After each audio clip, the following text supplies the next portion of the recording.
Minasan, welcome to the Manga Sensei Channel. Today I'm talking about the kanji number 6. If you're just starting with us, you're here for the first time, feel free to check out any of my other videos, but today we're talking about the kanji 6. So this is a very interesting kanji in terms of etymology as well as meaning. While it does mean 6, there's some interesting combinations that you can use this with, and it's kind of a fun kanji, even though it's one of the very beginning kanji. I know these first kanji are kind of boring as I go 1 through 10 every single day, but I do want to kind of catch up here before we get into the more deep, interesting kanji. So today's own reading is roku. Now, roku is going to be more common 99% of the time compared to diku. However, there are random readings of the diku, but I'm not going to focus on that. If you're trying to learn this kanji, you want to focus mostly on the ways it's going to be read most of the time, the Pareto's principle, the 80-20 rule. At the same time, the kun reading in the same way is mu, mui, mutsu, or mu. I say mutsu is because it's 6 things, and you'll see this here with the most commonly used words as well. So this kanji, in my opinion, is important because of the fun etymology that it has.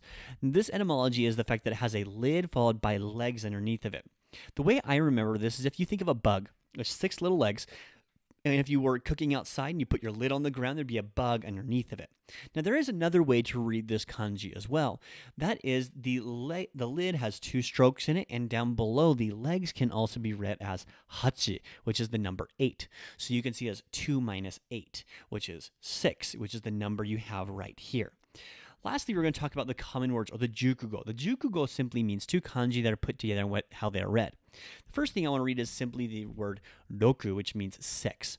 Often people, I think, people are getting confused on how to count in Japanese, I think, because some of these kanji videos, what people say and how people read are 2 very different things. And so being able to differentiate between the 2 is extremely important, which is why I want to emphasize here, roku is 6. When we count 1, 2, 3, 4, 5, 6, 1, 2, 3, 4, 5, 6, 1, 2, 3, 4, 5, 6, right? We have roku is 6. The next one we have is a hexagon, and this is an interesting reading to me anyway, simply because of how it's said. I think it's fun, rokkake, but you have the kanji first for 6, the second for a shape, and the last one for a form.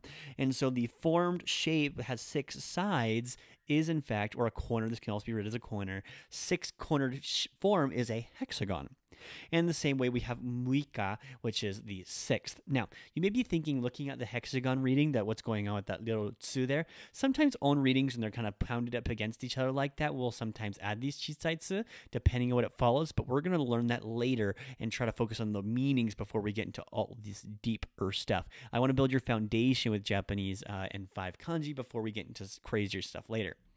With that, though, thank you so much for listening in on this video. I really do appreciate people tuning in every single day to hear me talk about Japanese kanji.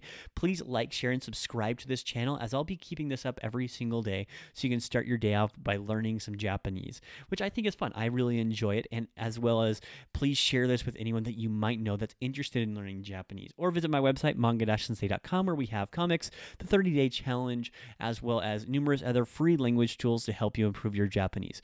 With that, though, I will sign off, and I will see you tomorrow. But remember, after 10,000 mistakes, you become fluent. So let's make mistakes. じゃあ、また明日。